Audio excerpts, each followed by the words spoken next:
And now a very unusual opportunity to interview Edgar E. Cayce. He is the son of Gertrude and Edgar Cayce, who you may know as the Sleeping Prophet, was born in Selma, Alabama, February 9th, 1918, lives now in Virginia Beach, Virginia, graduated from Duke University in 1939 with a B.S. in EE. Oh, my.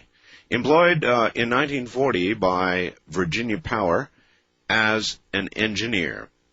Has military service, went to officer candidate school in the Signal Corps. I can see we're going to have a lot in common. Was a captain in the Air Force. Post-war, returned to work with Virginia Power, which is now Dominion Resources, and retired in 1983 after 43 years of service. He has 2 children. He is a registered professional engineer in Virginia, member of the First Presbyterian Church of Virginia Beach, and many more organizations. His published works include Edgar Cayce on Atlantis, The Outer Limits of Edgar Cayce's Power, and the Mysteries of Atlantis Revisited. Here is Edgar E. Cayce. Edgar, welcome to the program. Thank you, Art. It is such an honor to have you on. Do you do many interviews? I did one last week. I don't know as I do so many. I do know now and then. I barely know where to begin with you. Radio's wonderful. We have the luxury of time with radio, and we don't have to do anything too quickly, or nothing's really pre-planned. So I think what I'd like to do is to ask you everything you can remember about your father. I don't know whether I programmed long enough for that or not, Art. Were the two of you close, Edgar? The whole family was very close, Art. Dad was a very ordinary person in everyday life. He loved to work in the garden. He liked to fish. He liked to play games. He was a very good carpenter. He used to repair shelves and doors, and he built a garage at one house we lived in. It was just those 30 to 40 minutes once or twice a day when he was able to put himself into a self-induced hypnotic trance, so for all intents and purposes, he'd go to sleep. How did it begin for him? How did he, if you know, how did he even realize that he had this?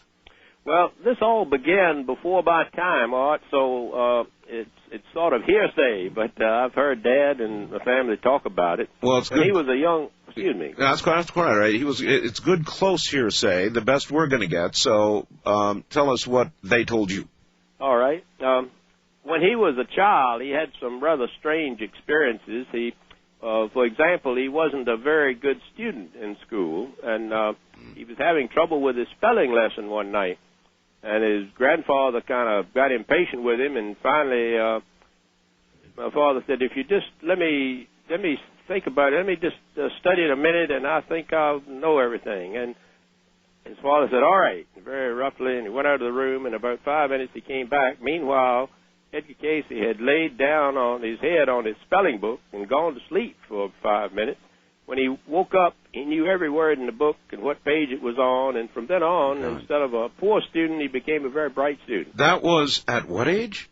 Well, that was about when he was in school. I guess that they had schools then up through about what would be equivalent to the 7th or 8th grade, the kind of one-room schoolhouse. So, in other words, he actually slept on the book and absorbed it. That's what it sounds like. Later on, when he was a young man working in a bookstore, he lost his voice.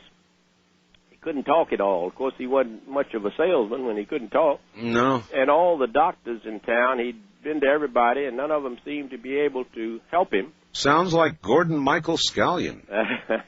Anyway, hypnotism was a sort of new fad then, and somebody suggested that, why don't you try a hypnotist, that maybe he can give you a post-hypnotic suggestion such that you'll be able to talk when you wake up.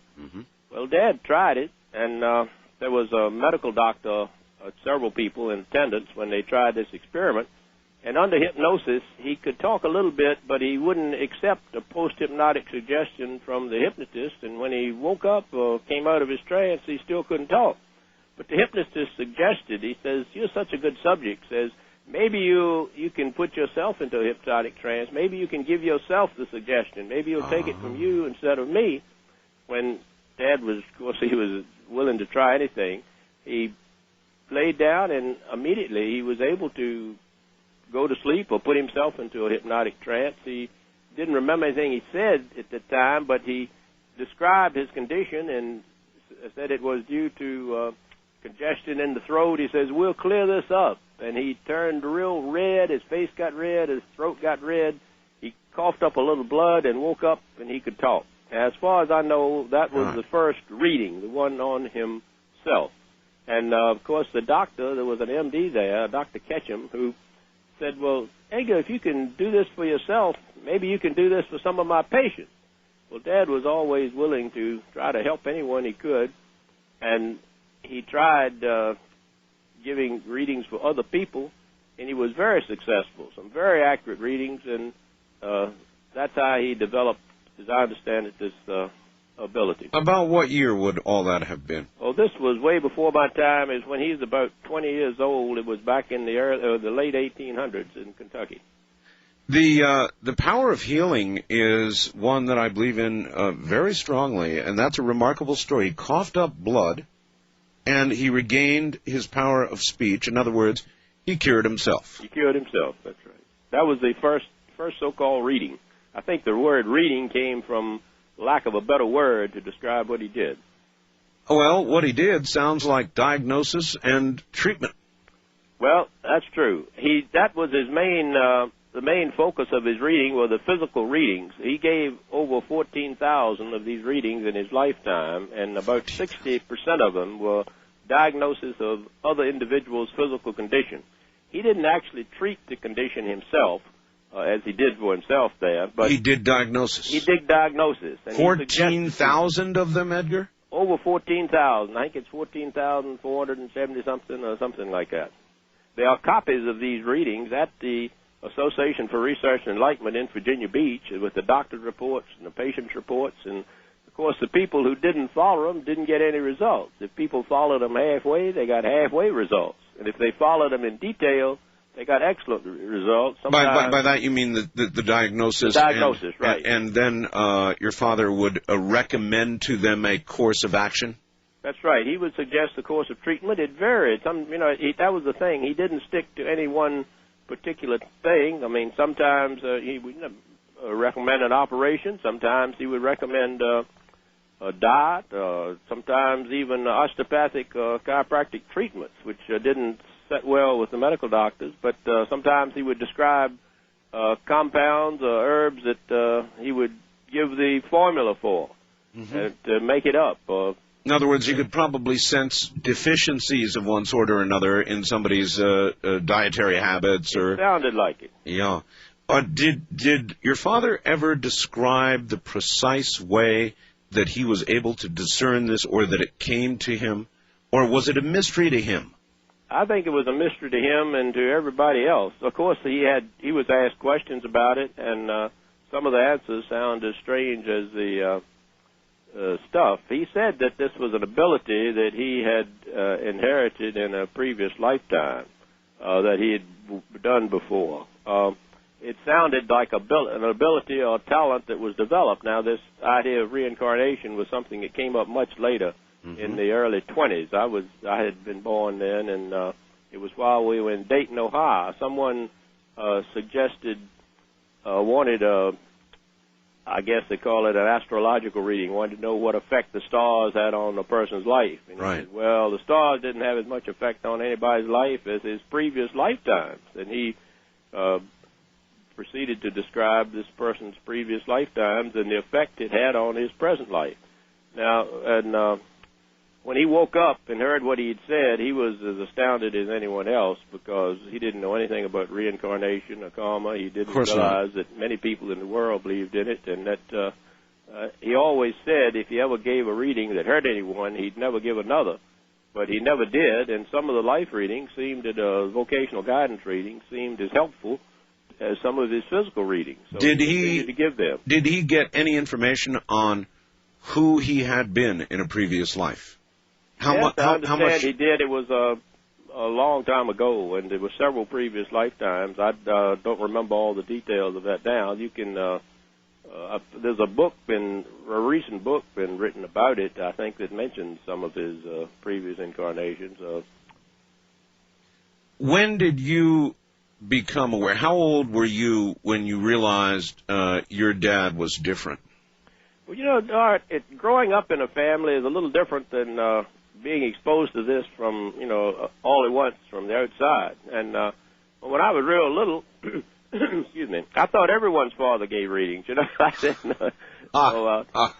But I guess the first real vivid experience I had with it was a reading on myself. I was about 7 or 8 years old. We'd just moved to Virginia Beach, and I was standing in front of a fireplace in a pair of flannel pajamas, and a spark popped out and set those flannel pajamas on fire, and they burned up just real quickly, and my mother was coming down the stairs with a shirt and grabbed me and wrapped the shirt around the pajamas and put out the fire, but it burned my left leg very badly.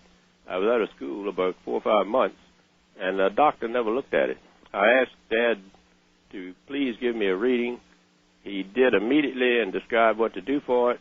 And what did you do for it?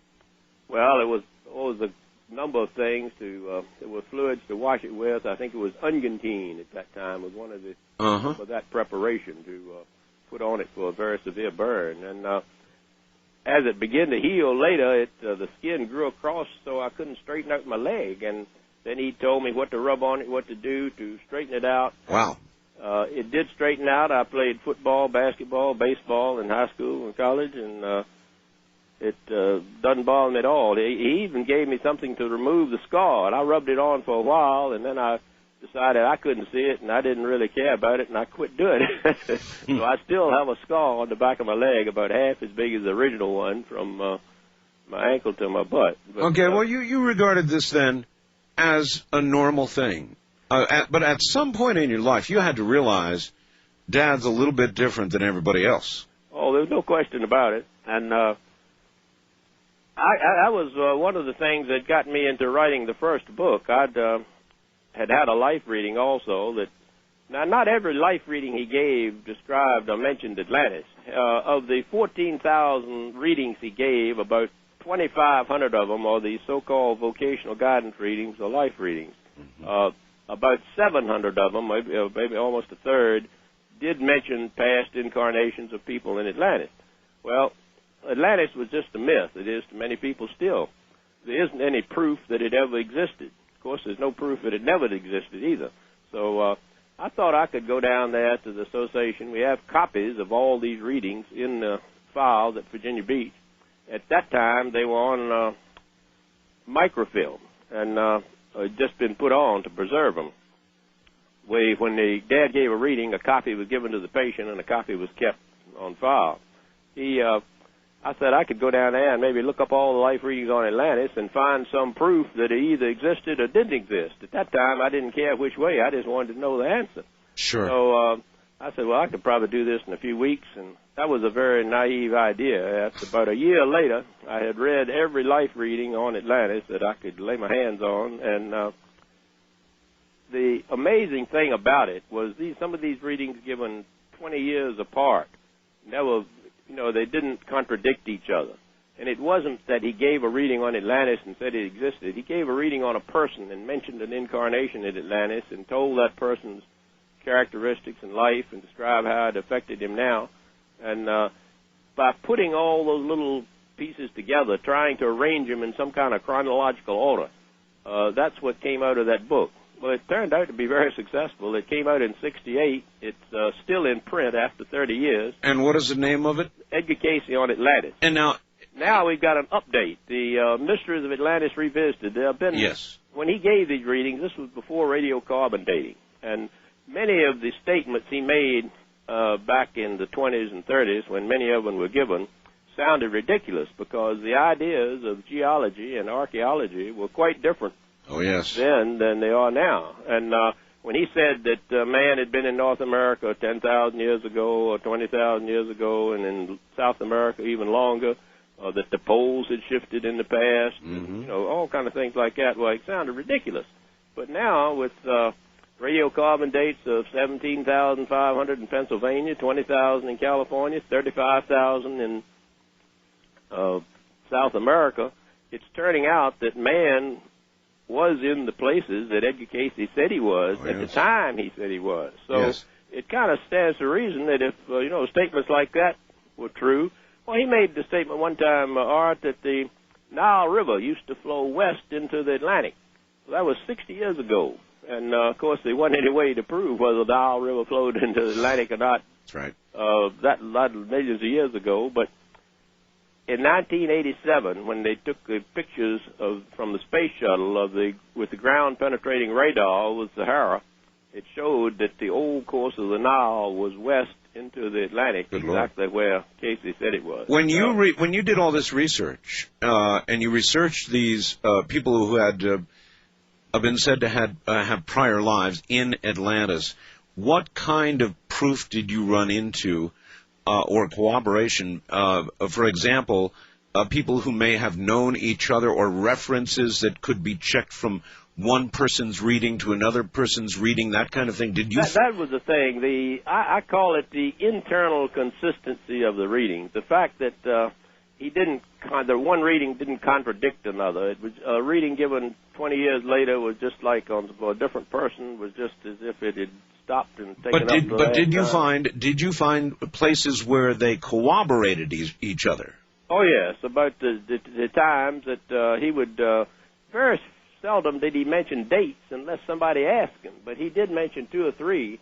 Now the origin, the myth of Atlantis, or the story of Atlantis, originated with Plato back in the 5th century B.C., and he described it as, he said that Solon, someone had been in Egypt, and the priest in Egypt had described to him this civilization that existed in they called it beyond the Pillars of Hercules, which was the Rock of Gibraltar and another mountain on the other side of the Mediterranean, the entrance to the Mediterranean from the Atlantic. And he said it was beyond the Pillars of Hercules, out in the South Atlantic, and it was a great civilization and very advanced, and that it had been destroyed in a volcanic catastrophe 9,000 years earlier. Well, that put it in the class of a myth, because nobody believed that there had been any civilization that long ago, 9 to 10,000 B.C. That's right.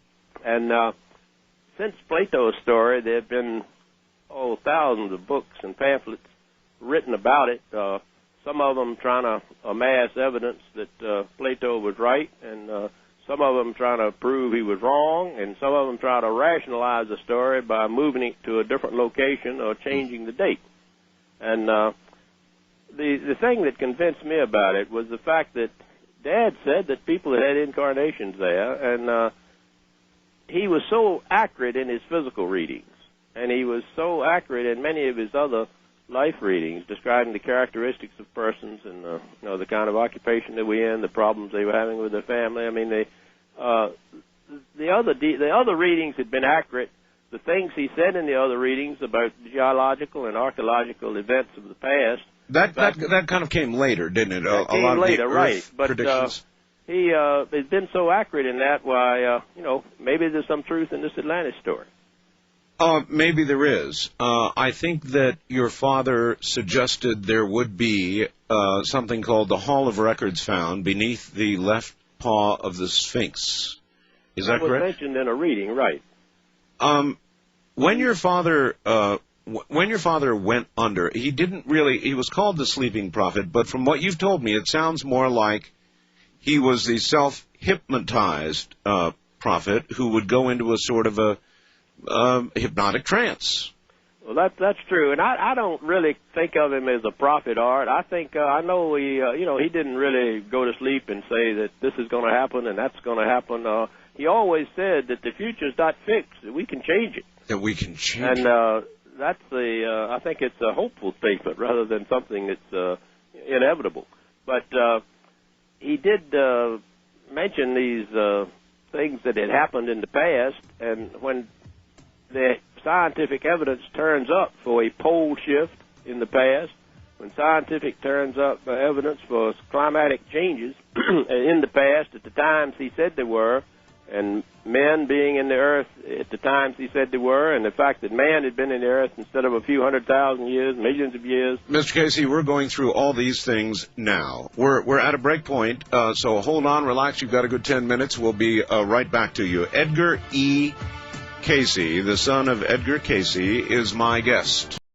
Once again, here is Edgar E. Cayce, the son of Edgar Cayce, known as the Sleeping Prophet.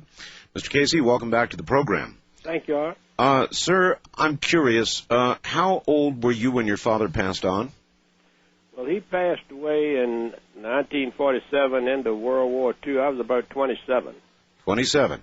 So by that time, you were fully aware of your father's abilities, differences, talents? Oh, yes. I used to listen to readings when I was growing up for other people, and I knew what he did, and I guess nobody knew how he did it. But Edgar, when did he begin to get visions of Earth changes? At what point in all these readings did that begin to happen? Actually, I think it came over a period of time. I say he didn't really make a lot of prophecies, but he made statements in readings all the way from the early 20s on up till the time he died. And so some of these statements were years apart. Some of them were fairly recent, in the 40s, 35s, and 40s. Well, when he referred, for example, to pole shifts, was he referring to the fact that the poles had previously shifted, or did he know they would shift again, or both? I think both. I think mostly it was about past pole shifts, and that sounded like a wild idea when he first mentioned it. But not so wild today. Not now, no. There's scientific evidence that the poles have shifted. I've got to ask you to stay good and close to your phone, because our connection could be a lot better. I'm sorry, I'm trying to talk a little louder. Oh, that's excellent. Absolutely excellent. What else, other than pole shifts, did your father see coming for our world? Did he really look ahead at any point and give us any indication of what's coming? Well, he always said, Art, that the future is not fixed, that people can change it. He did mention one thing that we have some scientific corroboration of, and speaking about future earthquakes, he mentioned some particular areas in the United States. You know, the largest earthquake in the United States was not in California, but in Missouri. Missouri, right. Well, he mentioned these particular areas, and some 25, 30 years after that reading was given, there was an organization, the American Association of Engineering Societies, that made a study of the fault zones in the eastern United States, and they published maps of these areas, and in fact, we have them in our book, Mysteries of Atlantis Revisited. There's a chapter in there dealing with the earthquakes, and we got permission to publish these maps of the fault zones, and the interesting thing about it, they were exactly the same areas that Cayce mentioned years ago, and the unsettling thing about it is that this organization concluded that the likelihood of a major earthquake in the eastern United States in the next 25 years, this was published in 1987, was 100%. So that's pretty near certainty. That's pretty near certainty. They don't know where or which area is going to be affected, but these areas were exactly the same ones that Cayce mentioned. So I hope they're both wrong. Did he ever describe to you when in trance, when in self-hypnosis, or rather how he would visualize things? Would he actually see them? Would these things come to him as a simple knowledge or a voice? Or in what manner was information imparted? Did he ever talk about that? My brother and I wrote a book about that, Art, The Outer Limits of Edgar Cayce's Power. In fact, it dealt with the readings that were wrong. everybody talks about Cayce's accuracy and how good he was, and he was accurate. But we thought that we could find there were some readings that seemed to be inaccurate, and we found maybe 150 to 200 out of the 14,000. Of course, that gives him still a pretty good percentage. It sure does. 9.99 or something like that. But anyway, we thought that you could learn as much about psychic ability in general, and Edgar Cayce in particular, as by studying these ones that were wrong. I mean, where did he get his information? My brother... And in what manner, in again? In what manner, yeah. No. I think there are probably at least four sources of psychic information. I think what applied to Edgar Cayce probably applies to any psychic. He was just especially a good one.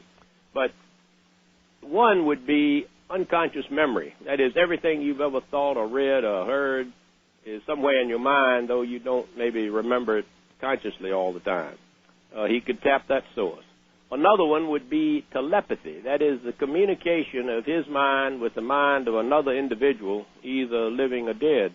And either in close proximity or on the other side of the world. That's right. Of course, you would only know in that case what that other person knew.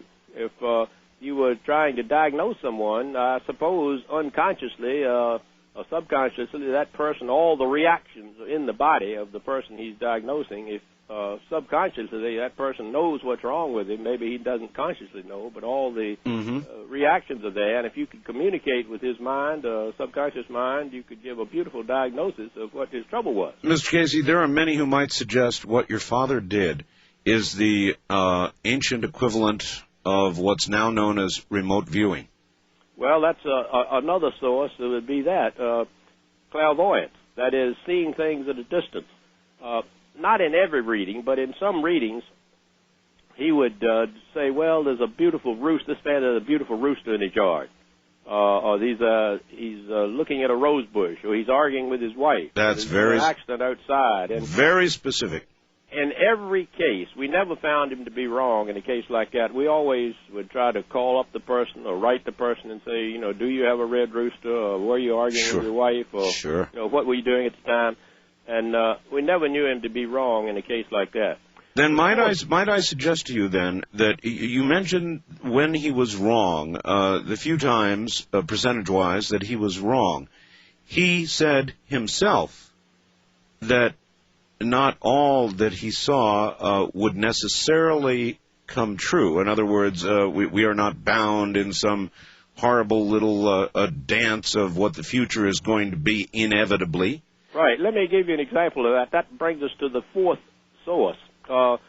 There's two ways of looking at this source. Some people think there's such a thing as the Akashic records. That is, that everything that happens in the world leaves a record in time and space. And if you could tap this source of information, you'd have great infinite knowledge. Yes, sir. Another way of looking at it is to think of it that we live in a third-dimensional world. For example, if you take a point and move it in a direction not contained within itself, you get a line. That's one direction, one dimension. It's infinitely long, but it has no width. Yes, sir. You move the line at right angles to itself, you get a plane, two-dimensional. It has no thickness, but it's infinitely long and wide. You move the plane at right angles to itself, you get a cube, three-dimensional world. That's the kind we live in. Right. Suppose you could move that at right angles to itself, a direction not contained within itself. We can't conceive of that. You would then be moving in another realm or dimension. Well, suppose we moved it in time, in space. Suppose it existed yesterday, today, and tomorrow, and that we are only conscious of the present. If Dad could somehow move into this other dimension, let me give you an example. Suppose we have a plane, a two-dimensional plane, has no thickness, but it's infinitely long and wide, and we have a two-dimensional bug crawling in this plane in a little sine wave pattern, and he has a free will, he has a memory. He remembers where he was, he knows where he is, he knows nothing about the future. You're sitting up here looking down on this plane. You see where he's been, you see where he is, you see everything that could possibly happen to him in the future, and you see it all at once. Now, he could never understand how you could see his past and present and future all at once because he has no concept of this third dimension, height. But if he has a free will, you could look at him and say, well, now, if you continue in the way you're going at 3 o'clock tomorrow, you'll be right over there, and you'd be right. But since he has a free will, he could decide to go off in another direction, to change his sine wave pattern and go somewhere else. You could see everything that could happen to him and what would be most probable, but you couldn't be sure what he was going to do. Well, I sure hope your father was right. Well, I hope so, too. Well, this way, if the past and present and future all existed once, and the future exists as probabilities, and he could see what was likely to happen, but he couldn't be sure because it is said it depends on what people do. And, of course, it's a little more complicated with millions of people than with one little bug, but you get the idea. I do. Also, it was said that your father, when he would go into trance, when he'd come out of trance, out of a particularly difficult viewing, and that this became worse as the years went on, it would drain him physically, make him weak. Well, what happened, Art, normally he would give 1 or 2 readings a day. That is, it took a certain amount out of it. It wasn't exactly like physical exercise, but I suppose it was a mental strain in a way. And when he became popular, when the book There's a River came out, and he became popular overnight, people began to call him in the middle of the night, kind of like this conversation, but they would say, my wife is dying, my daughter's dying, doctors can't help her, can't you do something for her? Please give her a reading. And he got hundreds of those requests. He had to have the phone number, get an unlisted number. They brought the mail there in trucks. And he couldn't not help people. He felt like it's something he had to do. Instead of giving 1 or 2 readings a day, he started giving 4, 5, 6, 8, 10. I mean, it was too much of a strain. In fact, he had a breakdown, and he had a reading on himself, and it just said that you are trying to do too much. If you continue to do this, you'll kill you. And he continued to do it. It killed him. He was, I'm sorry, how old was he at his death? 67, 67. That's actually fairly long-lived for those times. Right. Not a bad age. What is your current age, sir? I had my 80th birthday last week. You're 80 years old. How about that? Oh, congratulations. Oh, that's really something. Your father obviously passed on to you some good things and some strong genes. Well, I hope so for a while. Did he pass on to you anything else? Well, of course, I had life readings. I don't talk about my personal readings, but I think they were very accurate. They've helped me. Did he pass on to you any inherited ability? I don't have any psychic ability. Art. The only thing I can remember, I had a dream once I was eating a giant marshmallow, and when I woke up, the pillow was gone. I was kidding, but I don't. I really don't have any psychic abilities. What has it been like? You're now 80. What has it been like, sir, living with what your father was all these years? It surely has changed your life and shaped and affected your life completely.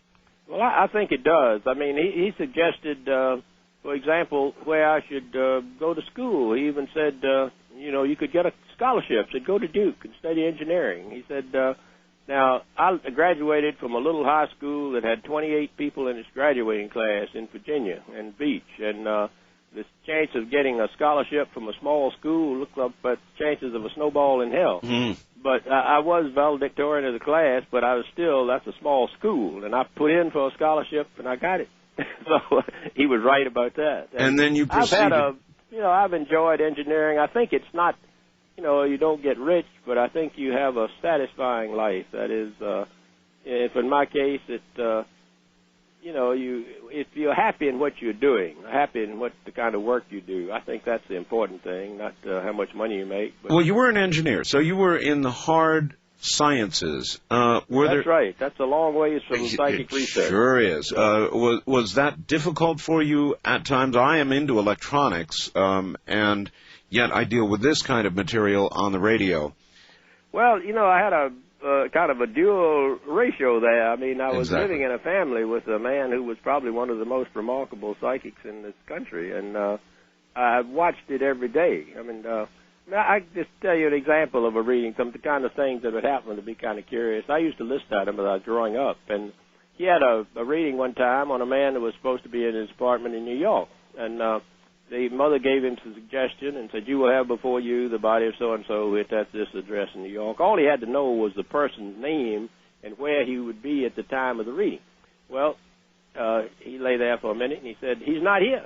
Said, he's coming across town on a bus. Said, there's a lot of traffic, the bus is late. Said, we'll wait. He lay there for 15 minutes, didn't say a word. All of a sudden, he said, he's come in, and he proceeded to give the reading.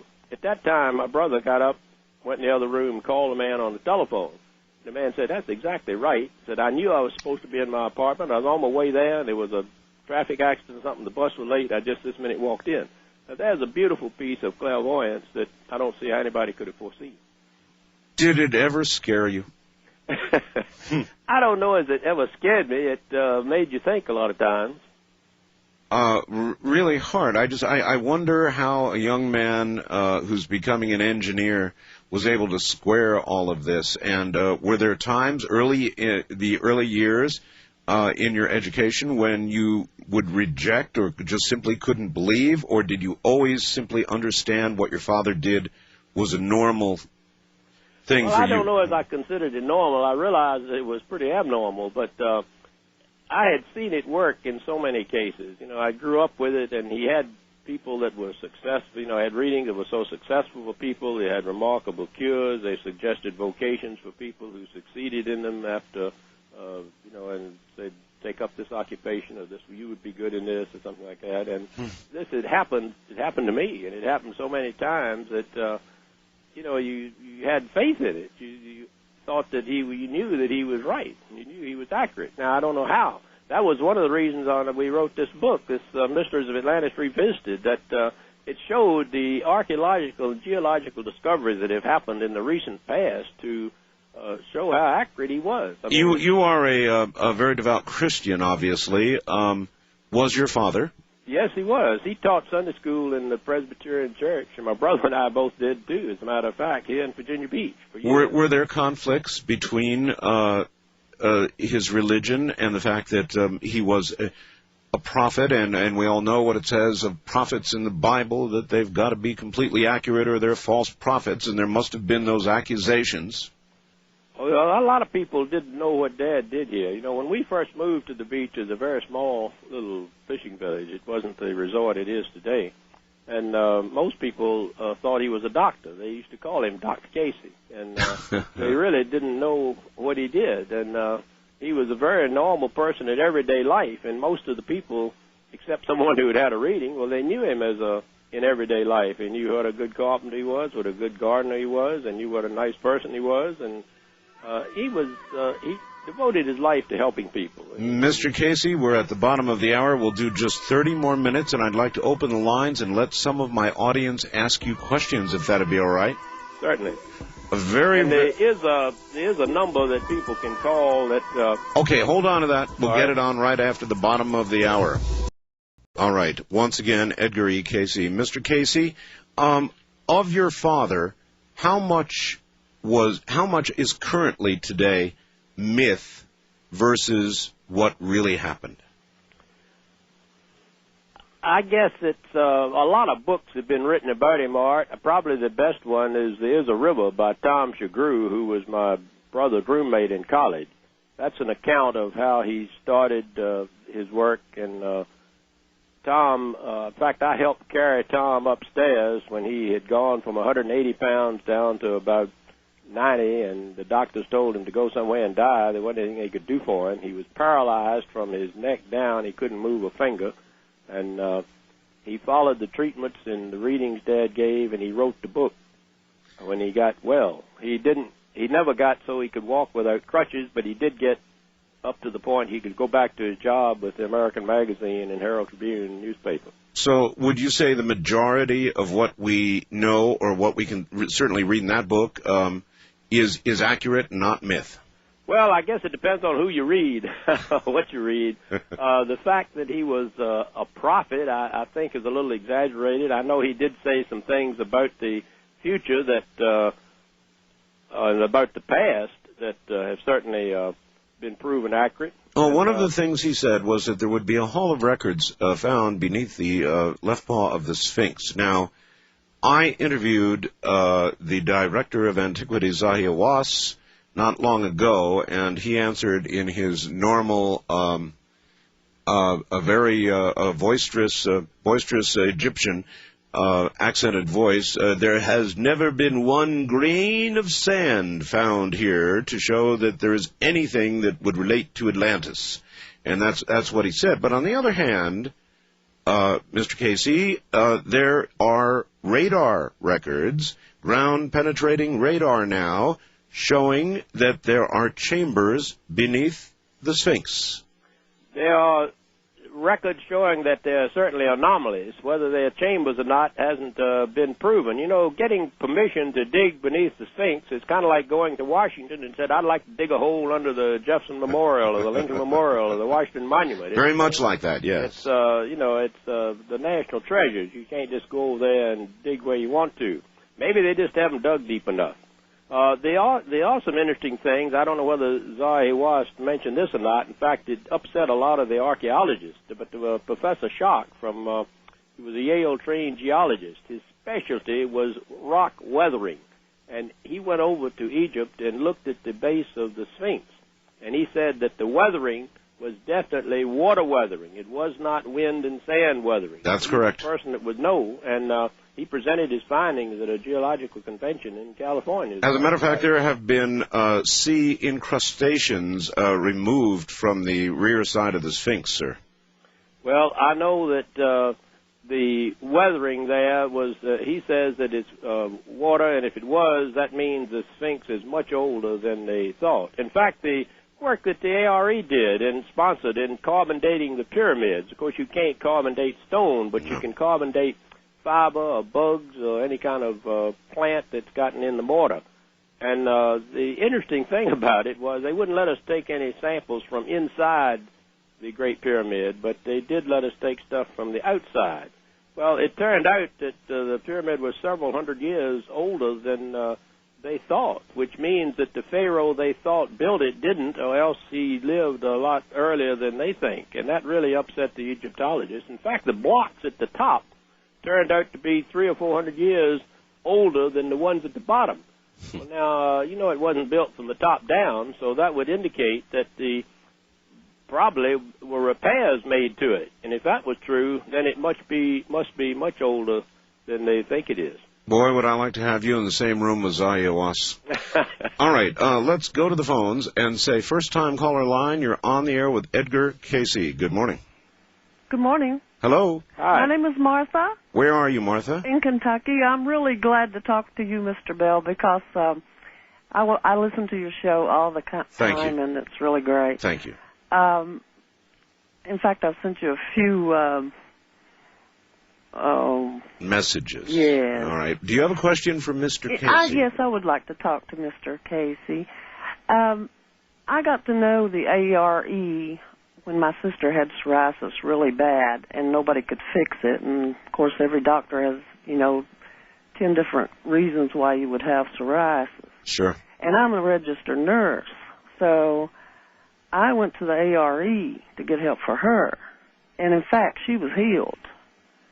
And Edgar Cayce had these things that he said you should do for psoriasis, and it got better. So then a lot of, Mr. Cayce, a lot of the things that your father said as he took readings then later applied to other people in some way, in some Yes, other people. Way? That psoriasis, Martha, that psoriasis is a good example. In fact, there's a doctor up in Pennsylvania, I believe, that has treated a number of people by putting together a lot of the readings that Edgar Cayce gave on people with psoriasis and making up a sort of regimen of treatment. And he's had great success in, as you say, curing people who have psoriasis. You told us there was a phone number that you had that people could call. There is an 800 number. If anybody's interested in knowing more about the readings, the Association for Research and Enlightenment in Virginia Beach does have a record of them. The number is 1-800-333-4499. And they can either call that number or they can write the association or the Edgar Cayce Foundation at 67th and Atlantic Avenue, Virginia Beach, 23451. Will the Cayce Foundation continue? I'd like to think so.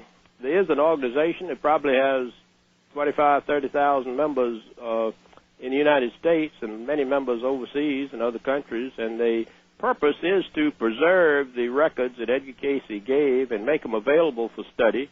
And one thing that, as you pointed out, as Martha pointed out, one thing that can be done is people can come there and look at it and see if there are any suggested treatments for ailments similar to what they have that might be useful in their case. Of course, most of these readings were for individuals, and what might apply to one person might not apply to another. Did your father tackle diseases that were in fatal final stages, cancers, heart problems, that sort of thing? Sometimes he would say, that there's nothing that can be done for this person. That, he would. All gone. He would. He would say, he would virtually tell people they were going to die. Yes, and that just, you could suggest ways to make them comfortable, but he said that, there's nothing, it's too late. Did your father ever tell you, Mr. Cayce, where he thought his power came from? I don't think he knew. He had life readings on himself that said it was developed in a former life, in former lives. I think the sources that we talked about a few minutes ago, I think they apply, and I think he probably used a number of them. There's the rest of that chapter had on the nature of psychic perception in the book had some reasons for why sometimes they work better on others. The fact that the attitudes and the purposes and the reason for the reading seem to affect it. I know for a fact if Edgar Cayce were physically ill, or if he had a bad cold, or if he'd had a stomach ache, if he'd had the flu, or if he were emotionally upset about something, that he didn't get as good a reading as he would when he was perfectly healthy. So certainly his physical health did affect the accuracy of some of the readings. I think there's such a thing, I guess you could call it psychic static, that, sometimes you don't always get perfect radio or perfect television reception due to a thunderstorm or leaking ignition on a car or a transmission line or something that bothers the reception. I think there's maybe a psychic static like that. In other words, the purposes of the reading. Dad wanted to help people. If you had a woman with a child who wanted to get well, was sick, the woman wants the child to get well, the child wants to get well, Edgar Cayce wants to help the child get well. Usually there's a sort of empathy between them that is conducive to a very good reading. All right. Sometimes if somebody comes up and says, well, I'm looking for an oil well or a gold mine, and I'll give you a little bit of it if, we find it, what's their purpose? It's a selfish purpose. They're not trying to help themselves. I was just about to ask you about that, whether he had been approached in that manner, whether people, and whether he in fact even used what he had to, at times, enrich himself. I don't think he tried to enrich himself. He didn't. In fact, when in the story that, again, it happened before my time, but in Kentucky, he would be asked questions in some of the physical readings. Somebody at the end of the reading would say, well, now, who's going to win this horse race? Or what's going to happen to the stock market? And he would answer, much to the person's profit. But when he woke up, he wouldn't feel well. He would have headaches. He would feel nauseous. He just realized that something was wrong, and he couldn't figure out what it was. And when he found out what was happening, he got very mad. He packed up and moved his family from Hopkinsville to Selma, Alabama, where I was born, and just opened a photographic studio, quit giving readings. So over that exact issue. Exact issue. And when my brother was burned with some flashlight powder, he began giving readings again. He gave a reading on him, and it was remarkable. The doctor said he was going to lose his sight, and they wanted to take out one eye to save the other, and they didn't have to, and it was one of the first uses of tannic acid for burns. And he then got well, and Dad started giving readings again. But from then on, my mother was the one who conducted the readings or gave him the suggestion for him. It was someone he could trust that wouldn't stick in these questions about gold mines or oil wells or whatever, and he was able to continue successfully from then on. Mr. Cayce, is there anybody in today's world, in the modern world, that you would consider to be the equivalent of your father? Hewlin went all over the world studying psychics and meeting them, and he never found one that was as accurate as Cayce was over as long a period. There are many people in this country and all over the world that have varying degrees of psychic ability, but I don't know anyone who has the track record of Edgar Cayce. I mean, he gave thousands of readings over a period of 20 or 30 years, and we have the records of them there. I mean, people can come down there. The library is open. It's free. You can come and look at the readings and look at the reports and see what he said, and we're not trying to hide anything. In fact, we're trying to make it available for use. But, Mr. Cayce, still today, then, your father's power, where it came from, why he had it, we know how he used it, but all the rest, we don't know any more today than we did the day he did the first reading. That's probably true. All right, Wildcard Line, you're on the air with Edgar Cayce. Good morning. Good morning, Art. And Mr. Cayce, it's truly a great honor. I have a deep amount of respect for your father. I've read pretty much everything I can find on the man. I would suggest that everybody visit your organization's website. Where are you, by the way, sir? East Coast, near Washington. Washington, D.C., all right. By the way, Mr. Cayce, there is a website, is that correct? I believe he is. I don't have the email address of it now. Okay, well, I think my caller does. Caller? It's www.ARE-Cayce, that's CAYCE.com. And when I say dash, it's a hyphen, so it's ARE-Cayce.com. Got it. Do you have a question? It really is terrific. I've spent a great deal of time in there researching. All right, we'll have a link up in minutes. Quick questions real quick? Yes. Let me just throw them out real quick. A, is it possible that Atlantis itself is buried beneath the sand at Giza, hence the pyramids, the Sphinx, and so on, are actually the remnants above what may be the city beneath? Secondly... I don't think so. He didn't say that. He said that Atlantis was located in the South Atlantic, that there were records of Atlantis buried in Egypt. In fact, he said there were some buried in 3 places in the world, some in South America, Yucatan, and some in Egypt, and some under the ocean. Well, with regards to his Rata previous life, yes. Which some people have interpreted as having been that Cayce himself in the previous life placed the records in the Hall of Records, was there anything further on that? And interestingly, also, his suggestion that the Earth changes would culminate in 1998 has always struck me as suggesting perhaps that they would, in effect, kick in and culminate with a major release of that energy in 1998, which, of course, is today. He did mention 1998 as an important year, but again, he said the future's not fixed. You know, we can change it. I don't really know what's going to happen. Anything on alien civilizations? There's been some suggestion by finds on Mars, which have some relationship to Giza, that other previous civilizations, perhaps the Sumerians, were descended from the Anunnaki, a race from another planet. Was there ever anything as far as reincarnation from another species or any information about that at all? As far as I know, there are no references in the readings to aliens coming to Earth in other civilizations. Dad did say there was life in the universe in myriad forms. Of course, there's lots of stars out there, lots of galaxies, and there's bound to be life of other kinds somewhere else. But he didn't mention any of them coming to Earth as far as I know. Well, thank you very much, sir. Once again, it's a great honor. All right, thank you very much. And east of the Rockies, you're on the air with Edgar E. Cayce. Good morning. Where are you, please? Good morning. I'm east of the Rockies in Art. My name is Elliot. All right. Good morning, Mr. Cayce. Good morning, Mr. Bell. I believe by telling you where I was from last time was the reason my call was disconnected. But we'll talk about that some other night. No, I don't disconnect people for geologic locations. Anyway. I'm not saying that you did. I'm saying that something else did. Okay. MIBs. All right. Okay. Do you have a question? Yes, I do. I've heard from friends of mine who have a high-level position in the government that there will be a pole shift taking place. Oh. And it will be happening, and I was given a rough estimate around the year 2005. All right. There are many who believe that, Mr. Cayce. Did your father project or tell anybody when he thought the next pole shift might occur? I don't remember any specific examples of that. He did say there might be changes in 1998 on up through 2000. He didn't say exactly what kind, and he didn't.